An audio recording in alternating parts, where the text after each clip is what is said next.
Darkest Hour is directed by Joe Wright and stars Gary Oldman as Winston Churchill, Winston being one of the most iconic and influential prime ministers in the history of the British Parliament. This film tells the story of how Winston got elected into the position and how he took up the task of leading a country that was in the middle of a global war. This movie details his decisions, how he came across in Parliament, and how he was viewed in the public eye, and how he built the legacy that people still remember to this day.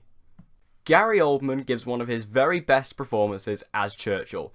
He embodies the persona of Churchill and is able to chew up the scenery around him.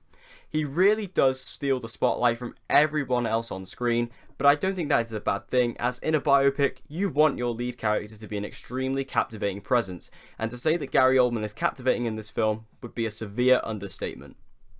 Also, a huge shout out to the makeup department here. The way they've been able to turn Gary Oldman from his usual self into Winston Churchill is almost profound. I can't think of another film that used prosthetics in such a way before.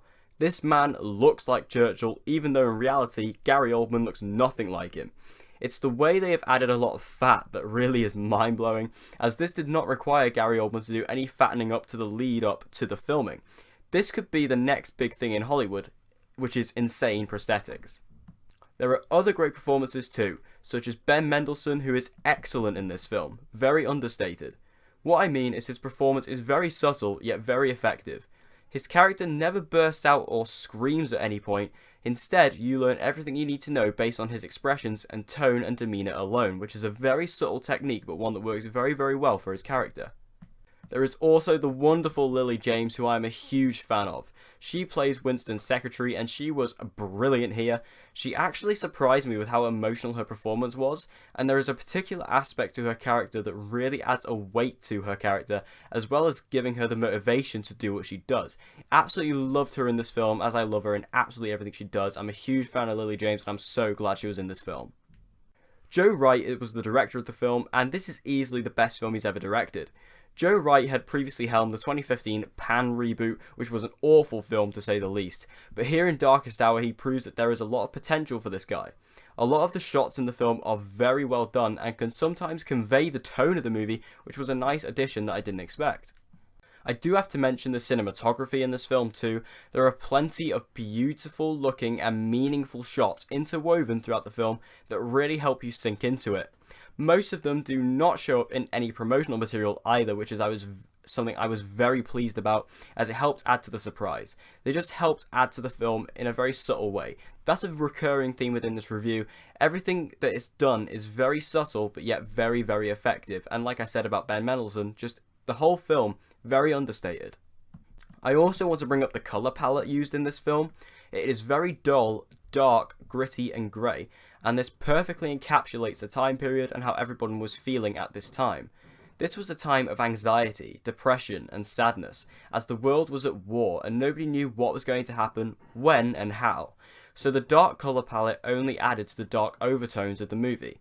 Some may say that it looks washed out and derived of any colour, but like I say, I feel it adds to the tone and the themes that the film represents, and unlike a film that came out last year, Atomic Blonde, which went for a similar colour palette in how it was done, that film felt like it needed a bit more colour to actually be appealing to watch, whereas in this, you're kind of already in the mindset to watch a bit more of a darker film anyway, so the colour palette only adds to the immersion. I really appreciate the pacing of this film too. In a month where we've had some real slogs of films, it was relieving to watch a film that moved along at a very brisk pace. The film is 2 hours and 6 minutes long, which is pretty, an average length, but the movie does feel shorter than that. Each scene never outstays its welcome, the film never lingers on a particular moment for too long. Tensions are high, so we have to be on our toes and moving along quickly.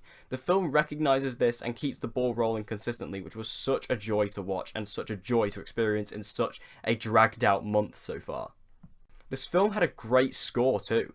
There are some really great inspirational moments in this film that would not have been as monumental if it did not have the music as support. The score is grand in its scale and has a sense of dignity to it that helps emphasise Churchill as an extremely strong leader. Each piece of music belongs in this film, and like I said, just overall enhances your experience, which is a great thing to do, and that is what a score should do.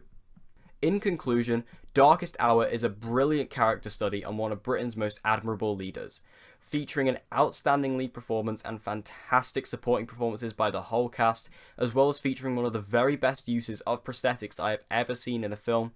Darkest Hour is a great war film that does not necessarily focus on the war side of the story. All the elements that make up the film come together in such a way that make the film feel like a complete package, and it's a great companion piece to Christopher Nolan's 2017 epic Dunkirk. Darkest Hour is a fantastic film, and if you're a fan of history, a fan of war films, a fan of Churchill, or even a fan of biopics, then this is easily a must-watch for you. So, did you guys see Darkest Hour? If you did, then tell me in the comment section below what you thought, what you liked, what you didn't. Let's get a discussion going about this movie. And as always, guys, remember, please be respectful. And subscribe to The British Critic for more movie reviews and movie-related videos.